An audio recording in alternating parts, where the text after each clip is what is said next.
रामायण की कहानी में एक मोड़ आता है। एक महाशक्तिशाली ऋषि एक सम्राट के दरबार में आते हैं। उनके यज्ञ में राक्षस बाधा डाल रहे हैं।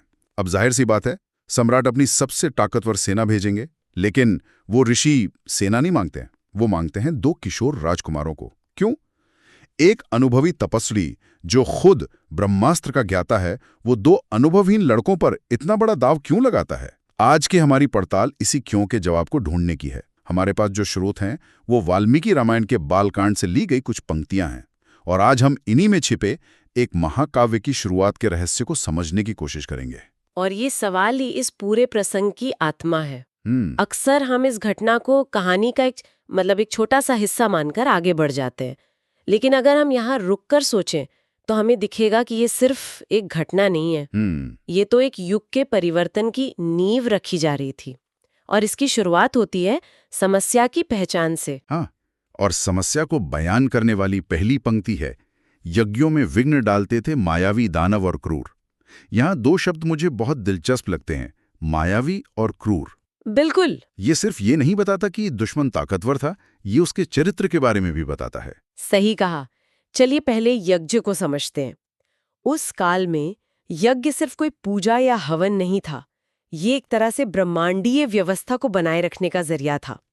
समाज का संतुलन, प्रकृति का अनुशासन, देवताओं और मनुष्यों के बीच का संबंध, सब कुछ यज्ञ की सफलता पर निर्भर करता था। तो यज्ञ पर हमला करना किसी मंदिर पर पत्थर फेंकने जैसा नहीं था। नहीं, ये सीधे उस व्यवस्था की नींव पर हमला था। अच्छा, तो मतलब एक तरह से कहें तो यज्ञ उस समय के समाज को ऑपरेटिंग सिस्टम जैसा था। हाँ बिल्कुल। और ये राक्षस उस ओएस पर वायरस अटैक कर रहे थे। क्या बात है, बहुत बढ़िया उपमा है। अब मुझे समझ आया कि ये इतनी बड़ी इमरजेंसी क्यों थी। हाँ। और इसी से मायावी शब्द का महत्व और बढ़ जाता है। वायरस दिखाई नहीं देता, वो सिस्टम में घुसकर उसे अंदर से खोखला करता है। मायावी का भी ठीक यही अर्थ है। दुश्मन सामने आकर नहीं लड़ रहा, वो भ्रम पैदा कर रहा है, छल कर रहा है। वो ऐसा रूप धरता है जिसे पहचानना मुश्किल है। ऐसी शक्ति से लड़ना ज्यादा मुश्किल होता है जो सेना के सामने खड़ी ना हो, बल्कि आपके मन में भ्रम पैदा कर दे। तो ये सिर्फ बाहुबल की लड़ाई नहीं थी, ये तो एक मनोवैज्ञानिक युद्ध भी था। बिल्कुल। और क्रूर शब्द ये बताता है कि उनका मकसद सिर्फ यज्ञ रोकना नहीं था, वे ऐसा करते हुए पीड़ा भी पहुंचाते थे, आतंक फैलाते थे। उनमें दया का कोई भाव नहीं था। तो समस्या दोहरी है। एक तो दुश्मन छलावा जानता है, और दूसरा वो बेहद निर्दयी है। एकदम सही। तो अब सोचिए, ऐसी दोहरी समस्या का समाधान क्या हो सकता है? क्या एक बड़ी सेना जिसमें हजारों सैनिक हों, वो एक ऐसे दुश्मन से लड़ सकती है जो दिखाई ही न दे? शायद नहीं। इसके लिए बाहुबल से ज्यादा कुछ और चाहिए था।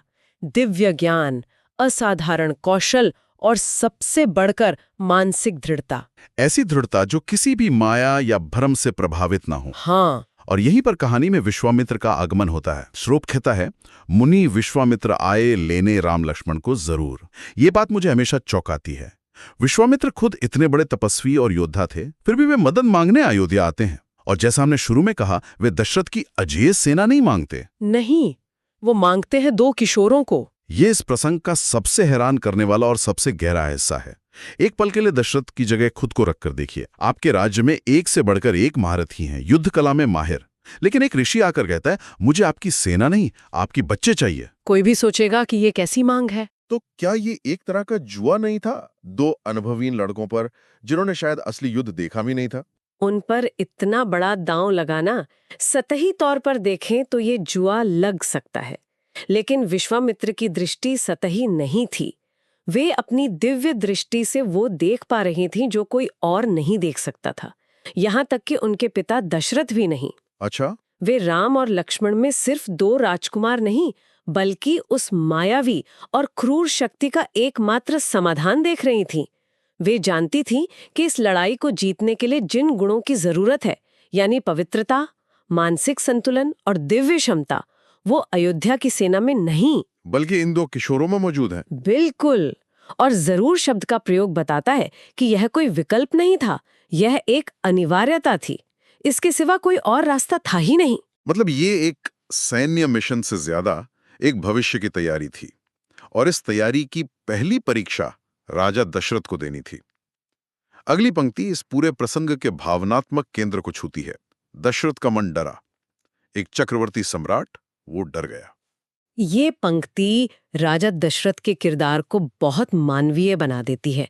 हम उन्हें एक आदर्श राजा के रूप में देखते हैं, लेकिन इस एक पल में वे सिर्फ एक पिता हैं। एक पिता जिसके बुढ़ापे का सहारा उसके बेटे हैं, और कोई उनसे उनके कलेजे के टुकड़ों को एक ऐसे खतरनाक मिशन पर भेजने के लिए कह रहा है जहां से उनके वापस आने की कोई गारंटी नहीं है। हाँ, उनका डर बेवजह नहीं था। वे जानते थे कि मारीच और सुबाहु जैसे राक्षस कितने भयंकर थे। और यहीं पर वो एक दिलचस्प द्वंद्व पैदा होता है। उनका डर स्वाभाविक है, लेकिन वो एक राजा भी हैं। और कहानी कहती है, पर धर्म का था ये आह्वान। ये पिता के प्रेम और राजा के कर्तव्य का टकराव है। इसे ही धर्म संकट कहते हैं, और यही किसी भी लीडर की असली परीक्षा होती है। धर्म का आह्वान, ये कोई मामूली पुकार नहीं थी, ये कर्तव्य की उच्चतम पुकार थी। एक राजा का पहला धर्म अपनी प्रजा की रक्षा करना है, और ऋषि मुनि तो समाज के आध्यात्मिक प्रहरी थे। तो उनकी रक्षा का मतलब था पूरे समाज की नैतिक और धार्मिक व्यवस्था की रक्षा करना। हाँ, अगर वो ऋषि हार जाते तो लोगों का धर्म से विश्वास उठ जाता। लेकिन क्या हम ये नहीं कह सकते कि एक पल के लिए दशरथ का पिता उनके राजा पर हावी हो गया था? क्या ये उनके राजधर्म में एक छोटी सी चूक नहीं थी कि उन्होंने संकोच किया? ये एक बहुत अच्छा सवाल है। कुछ लोग ऐसा कह सकते हैं, लेकिन मैं इसे चूक नहीं, बल्कि धर्म के मर्म को समझने का एक जरूरी हिस्सा मानती हूँ। अच्छा।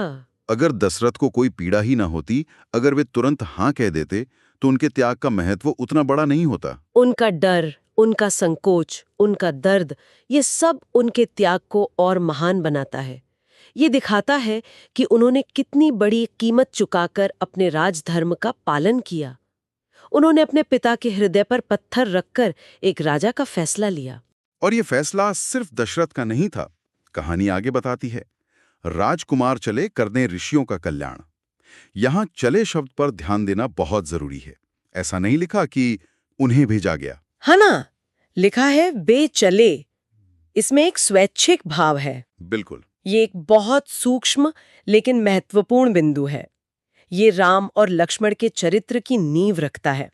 उन्हें जबरदस्ती नहीं भेजा गया, उन्होंने उस कर्तव्य को स्वीकार किया। वे चाहते तो विरोध कर सकते थे, लेकिन उन्होंने अपने पिता के निर्णय और गुरु की आज्ञा का सम्मान किया। महलों के सुख सुविधा में पले बढ़े थे, लेकिन जब धर्म ने उन्हें पुकारा तो वे बिना किसी सवाल के जंगल के खतरों का सामना करने के लिए तैयार हो गए। और ये उनकी आज्ञाकारिता और कर्तव्य परायणता को एक साथ दिखाता है। और उनका मकसद क्या था?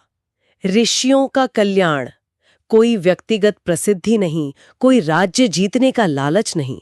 उनका लक्ष्य पूरी तरह से परोपकारी था। हाँ, एक नायक की पहचान इसी बात से होती है कि वो अपनी शक्ति का उपयोग किसके लिए करता है। और यहाँ शुरुआत से यह स्पष्ट कर दिया गया है कि उनकी शक्ति का स्रोत और लक्ष्य दोनों ही कल्याण है। इसके बाद जो दृश्य हमारे सामने रखा गया वो भी बहुत शक्तिशाली है। स्रोत कहता है, गुरु के पीछे चले दो वीर धनुष बाण लेकर। ये तस्वीर जरा सोचिए, महलों में पले बड़े दो लड़के अब एक गुरु के पीछे जंगल में जा रहे हैं। उनका पूरा जीवन उस एक पल में बदल गया। इस एक पंक्ति में कई प्रतीक छिपे हैं। पहला, गुरु के पीछे चलना, ये समर्पण का प्रतीक है। ये दिखाता है कि अब उनका मार्गदर्शन भौतिक शक्ति या राजसी सत्ता नहीं, बल्कि आध्यात्मिक ज्ञान करेगा। उनकी शक्ति, उनके धनुष बाण अब विवेक के अधीन है। शक्ति और विवेक के संतुलन की सबसे सुंदर तस्वीर है ये। बिल्कुल। और यहाँ एक और बड़ा बदलाव है। उन्हें राजकुमार नहीं बल्कि वीर कहा गया है। हाँ, ये सिर्फ एक शब्द का बदलाव नहीं है, ये उनकी पहचान का बदलाव है। सही कहा। राजकुमार एक पद है जो जन्म से मिलता है, एक पहचान है जो आपको विरासत में मिली है। लेकिन वीर एक पहचान है जो कर्म से अर्जित की जाती है। इस यात्रा पर निकलते ही उनका ये परिवर्तन शुरू हो गया था। उस क्षण वे केवल दशरथ के पुत्र नहीं रहे, वे धर्म के रक्षक वीर बन गए। उन्होंने महल की सुरक्षित पहचान को पीछे छोड़कर कर्म की अनिश्चित राह को चुन लिया था। हाँ, तो ये पूरी यात्रा, ये परिवर्तन किस चीज पर आधारित था? क्या उनके पास कोई विशेष अस्त्र थे? अंतिम पंक्ति शायद इस पूरे सार को समेटती है। असुरों के अंत का दृढ़ संकल्प मन में भरकर।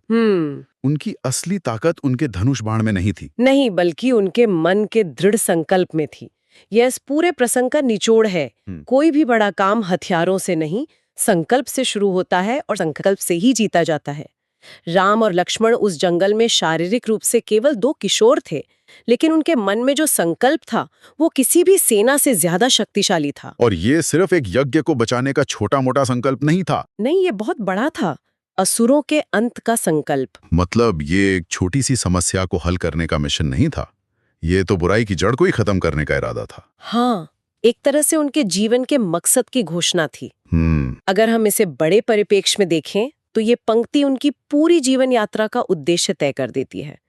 ये केवल मारीच और सुबाहु को हराने का मिशन नहीं था, ये उस बड़ी लड़ाई की तैयारी थी जो उन्हें भविष्य में रावण जैसे महाशक्तिशाली असुर से लड़नी थी। अच्छा, विश्वामित्र उन्हें केवल राक्षसों को मारना नहीं सिखा रहे थे, वे उनके मन में उस संकल्प को स्थापित कर रही थीं जो उनकी हर चुनौती में उनकी मार्गदर्शक शक्ति बनेगा। उनकी सफलता हथियारों पर उतनी निर्भर नहीं थी जितनी मन में भरे इस अटूट और दृढ़ संकल्प पर थी। तो आज हमने देखा कि कैसे कुछ ही पंक्तियां एक पूरी कहानी कह देती हैं। ये कहानी सिर्फ राक्षसों को मारने की नहीं है, ये कहानी है एक पिता के डर पर धर्म की विजय की, 2 राजकुमारों के वीर योद्धाओं में बदलने की। और ये कहानी है इस सच की कि किसी भी महान कार्य के लिए बाहरी शस्त्रों से ज्यादा मन का दृढ़ संकल्प जरूरी होता है। हाँ, यह स्रोत हमें दिखाता है कि कैसे एक छोटी सी घटना भविष्य की बड़ी घटनाओं की नींव रखती है। यह केवल एक साहसिक कार्य की शुरुआत नहीं थी, यह 2 नायकों के उदय की कहानी थी जिसका पहला अध्याय उनके मन में लिखा गया, युद्ध के मैदान में नहीं। और यहीं पर एक दिलचस्प सवाल मन में आता है ना, स्रोत ने राजकुमारों के मन में भरे संकल्प पर इतना जोर दिया है, तो सोचने वाली बात यह है कि एक व्यक्ति असल में नायक कब बनता है? जब वो पहली बार धनुष उठाता है और कोई बड़ा कारनामा कर दिखाता है, या उस क्षण में जब पहली लड़ाई से बहुत पहले उसके मन में अन्याय को खत्म करने का एक दृढ़ संकल्प पैदा हो जाता है।